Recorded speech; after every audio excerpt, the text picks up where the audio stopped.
when was the last time you felt an enduring invitation to change? An enduring invitation to change.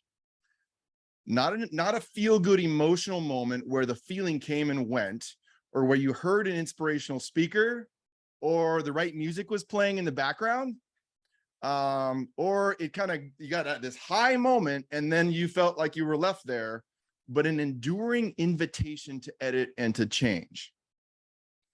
I this last week had an experience like this. I ride my bike, and I ride my bike on this trail near my house, and I was in this moment where I was trying to sort of center myself and quiet my mind. And I was thinking about this whole content for today and this antidote for toxicity, and I thought, it's very interesting. I have felt, when I'm honest, I have felt an enduring invitation to change in my heart and mind.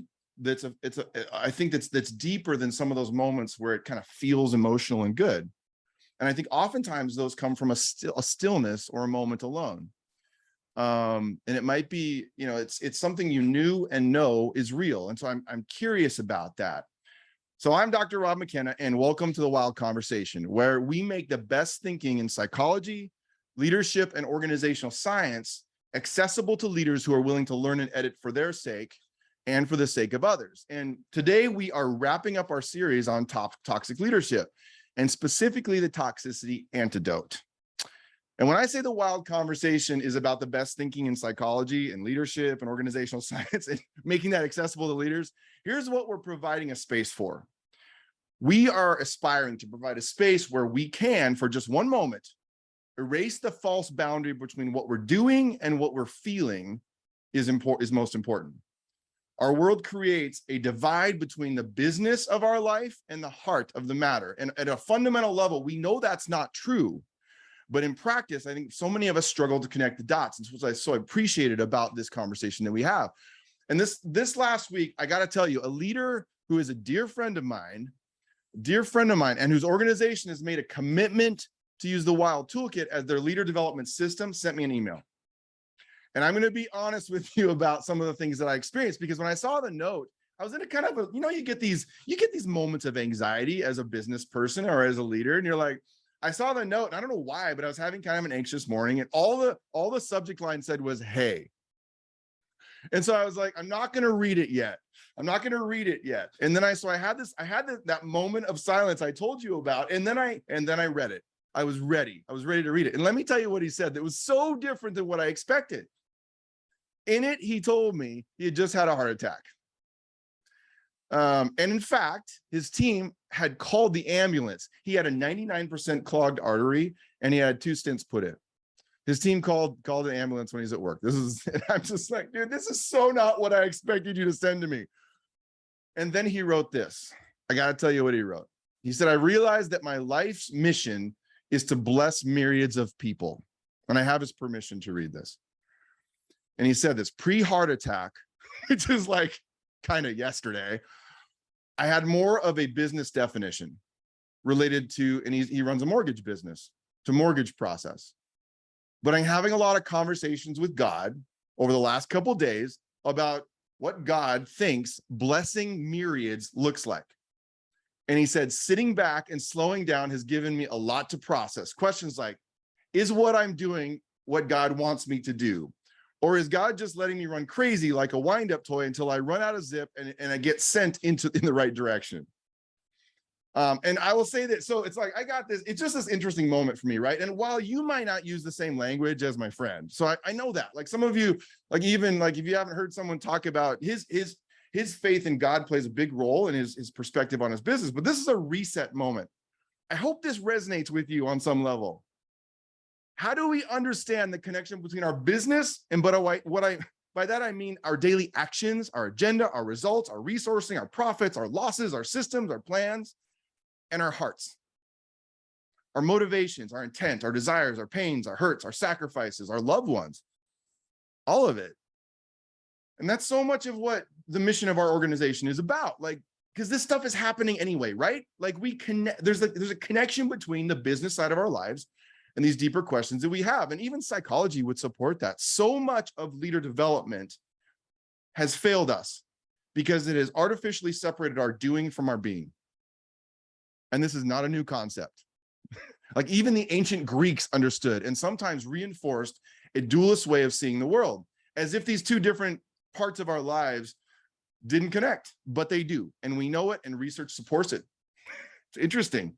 Even the research reality that we learn on the job as we're delegating, as we're hiring people, as we're firing people, as we're attaining financing, as we're turning a business around, these experiences change us to the core, sometimes to the core of our character, not just our competence. And it's evidence that our dualist way of organizing and thinking about our lives is missing something huge, that it's easier to separate them, but it's a lie. Like we already know that these things are connected. And I'm not suggesting that there may not be a prioritization, but simply stating that they are related, they're intertwined, and they're wonderfully connected. So as we think about a toxicity antidote, like what in the world, Rob, does that have to do with this? What is this really about? And we define toxicity early on in this series as being, this is the definition, being poisonous and very harmful or unpleasant in a pervasive or insidious way. Insidious meaning producing a gradual, subtle, effect, but with harmful effects.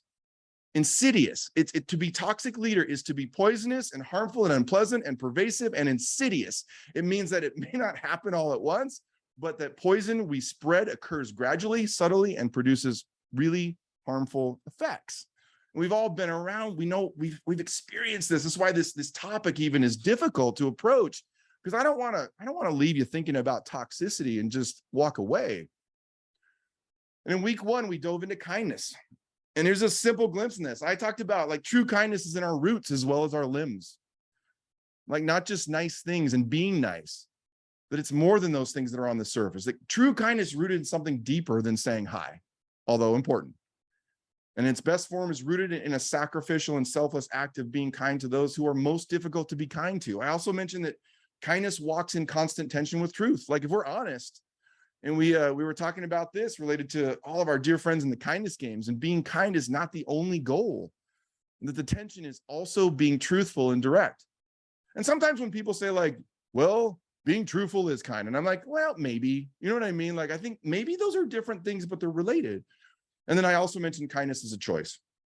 Kindness is a choice to express all kinds of amazing things, even for those who are difficult to be kind to. And then in week 2, Daniel dove into blame and the idea that chronic blame shifting erodes our agency and our capacity to lead effectively. And then in week 3, we got into wisdom, and more specifically, whole wisdom, which we defined as the presence and ability to discern what's really going on without reactivity or compulsion, connecting knowledge and action and in a selfless way that produces ongoing learning and thoughtful progress on the most important things. And we'll get that so you'll have it in the notes so you can take that away, because I know that's a lot, but it's a lot to describe. What is whole wisdom about? And an antidote, I love this. An antidote is a remedy that counteracts or cancels the effect of poison. The greatest antidote for leadership toxicity must be what truly and deeply counteracts and fights against that poison. I have no idea right now. I just felt this emotion, and it's like, something about that, like, I guess it puts me in touch with how hurtful this can be to so many of us. And at its best, it is more than a relief from or hiding the symptoms of toxicity. In its best form, it would fight it and defeat it. And even if that means the fight must happen over and over again. I feel, to be honest, a tremendous responsibility in even even titling this an antidote. But I will do my best based on some research and our own application to real life. When we think of toxic leaders, just for a moment, give me one moment to like, what do we think of and feel? And I'm talking about giving us a moment to think about what we feel from these leaders, other leaders. People who have let us down. People who have made things worse. People who have lied to us. People who have worked and schemed against us. People who just don't get what was really going on. People who were selfish. People who blamed everyone else in front of us and who eventually blamed us. People who didn't support us for the risks we were taking. People who were compulsive, vengeful, mean, reactive, conniving, ugly with others, self-serving, or sneaky. People like us.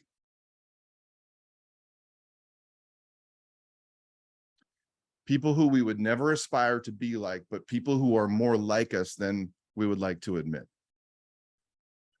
These are not people who are necessarily horrible or spoiled or ruined, but people who are not doing it right and having a profound and poisonous impact on others, whether they know it or not.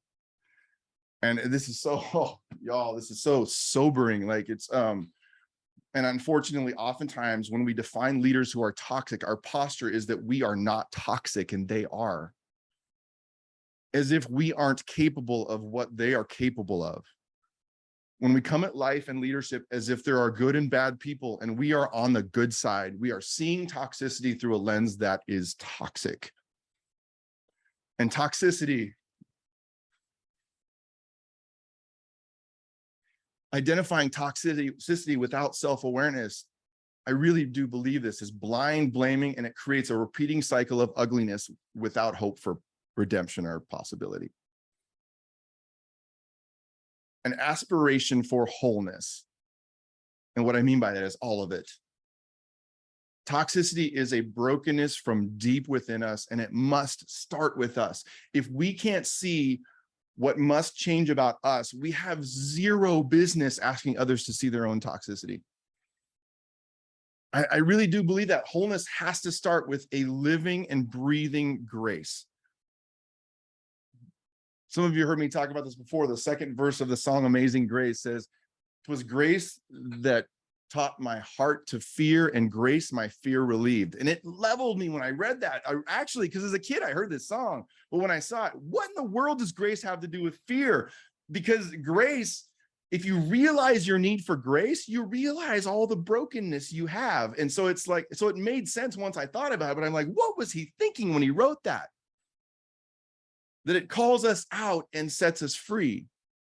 And so here are my thoughts on what does that process look like over the long haul? If we take toxic leadership and we say, I hope you don't hear me dismissing away leaders who have, all those leaders that we talked about. That doesn't mean that they don't have responsibility, but I don't know where to begin with an antidote without starting with us.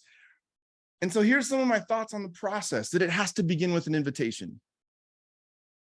And I think so often we have failed with the invitation. And I mean a deeper invitation. That's why I opened with a question. When was the last time you felt an enduring invitation to change? Not a feel-good emotional moment, but that deep and enduring invitation, oftentimes from a stillness or a moment alone, something you knew and know is real. And for many of us, that invitation has been going on for a long time. And I hope it continues for my sake. I really do. To begin a process of the maintenance of toxicity. The second thing I would say, if it starts with an invitation, is a courage. And I have in parens a vulnerability. I don't believe that vulnerability is the antidote for toxicity, and I think that would be overstated, but I do think it's necessary to get to it, to get to the antidote. It's interesting because intimacy is them knowing you well enough to hurt you, but trusting that they won't. Intimacy is them knowing you well enough to hurt you, but them trusting that you won't. And that courage to be vulnerable, I think, is a necessary part of this, to say like, oh, I've got something to admit here. Number 3, a community. We talk about strategic networks of support, people who will call us out, hold us up, and push us forward. I don't know how we even, like, once we accept that invitation, like, we're going to be like, so who else is with me? And I have so many of you who out there who've been a part of my community. Number 4, an awareness. Like this awareness. What if it were changed about you would be life-giving to others? What if it were changed about us would be life-giving to others? And when I say you, I hope you always hear me saying us. Like I'm preaching right back at this choir. Number 5, a choice. And psychologically, this is agency. Like this is this reality that we have a choice to make, a strategic and intentional choice to do something different. A renewing of our minds and a decision to be something different, that renewal is something that we take part in. Number 6, an actual change, a turn in a different direction. To get a different outcome, we've heard this before, we have to do something different. This change often includes actual structures of our lives and our finances and our business systems and our interactions with people every day. This is where I think, like, to make this all psychological and philosophical would be a miss, because sometimes the reduction of toxicity, I would say maybe all the time, it's connected into the systems of our organization and even the culture that we've defined and the mission that we're on. And whether or not we have financing or margin in this season, all these things matter. And then number 7, this one I felt really strongly, a maintenance, a working on it, a continuation of working on it. I love it how Edgar Schein, when he talks about culture, talks about unfreezing and refreezing. And there's this debate about whether he thought when you refreeze, are you done? But it's like when we go through these things, we've got to continue to maintain. And there's a constant unfreezing and refreezing as change occurs. A realization that we won't finish being toxic, but it will require intention, attention, and maintenance.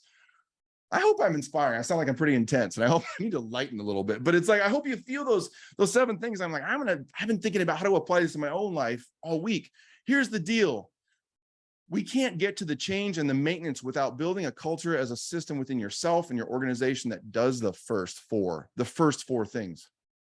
An invitation to a choice, a vulnerability, a community that highlights an awareness of the change possibilities, and then changing and working on it on the maintenance side. What in the world does any of this have to do with our business and our work today? Oh my goodness. I think it has everything to do with our businesses and our work today and our organizations. Every incredible human iteration and interaction in our organization is relevant. We just use different words when we talk about it. We use words like agility, inclusiveness, performance, teamwork, the problems of virtual work, conflict, toxic leaders, even staffing problems. But what are we really trying to solve? We're trying to solve our basic challenge of getting the results we desire and doing it well and in service of others. And we will miss the mark. And every single day, there's a moment to practice this. If you're having to have a very hard conversation with someone today at work who's causing problems for your team, that moment is now. And it starts with you. It starts with me. How can we ask someone else to change when we haven't begun the maintenance process ourselves? If you just closed $1 million deal as a sales leader and have a huge win, it's still relevant to that moment you're in right now. And I want to finish with this. Some of you know I've been taken by Hamilton. I saw it again recently with my family. And there is an amazing story of grace from the Hamilton story. If you haven't seen it or experienced the musical, and it's about a grace that's unimaginable. And there's a moment where Eliza, Alexander Hamilton's wife, and Alexander had, and this is a moment in all this. And he had this, just so you know the details, he'd had an affair with another woman. He'd spent his life working and not enough time with his family, at least according to what I saw and read. He had established the entire financial system for our country, and some of you may like the way it is, and some of you may not. And their son had been killed. And this moment comes between them. Just listen to this. These are the words written as a part of that. There are moments that the words don't reach. There is a grace too powerful to name. We push away what we can never understand. We push away the unimaginable. They're standing in the garden, Alexander by Eliza's side. She takes his hand. It's quiet uptown. Forgiveness. Can you imagine? Forgiveness. Can you imagine? If you see him in the street, walking by her side, talking by her side, have pity. They're going through the unimaginable. This is a moment that connected every piece of toxicity and the reality of the work and service of these two people, and then this moment. A grace too powerful to name. We feel this so deeply in the face of that level of grace, a grace that both calls us out and sets us free. Toxicity has no hold within us or between us. So let's keep the conversation going. It's good. Thank you, Rob, for leading us in that today. There's a lot of depth to unpack. And now we're going to get into those breakouts again and give you the chance to process. There's something that is worth paying attention to for you, something you are noticing, something you're thinking. It could have been something Rob said, something in the chat, or something else it evoked in you. As you get into these conversations, you're going to have about 12 minutes together. We're going to come back and do a crowdsourced debrief in the chat. But what I want to encourage you to do as you process, the best breakout conversations that people participate in the wild conversation tend to be a bit of a give and take. Some of you, the challenge developmentally is going to be to listen and to let others process so you can learn from them.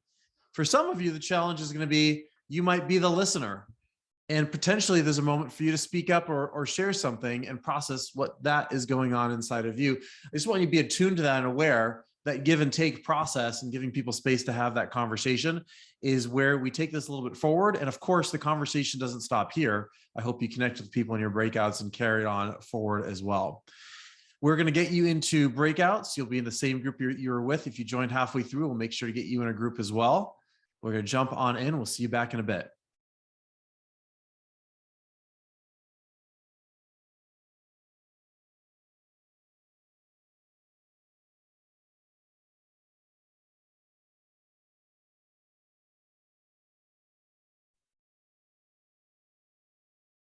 Allison, listen, if you need help getting the breakout, if you click on the bottom of the screen, you might see those 4 little dots, 4 little squares that say breakout, and that might help you get in there as well. Okay, yeah. I think she's moving over. There we go. All right, team. Woo! That was on fire, Rob.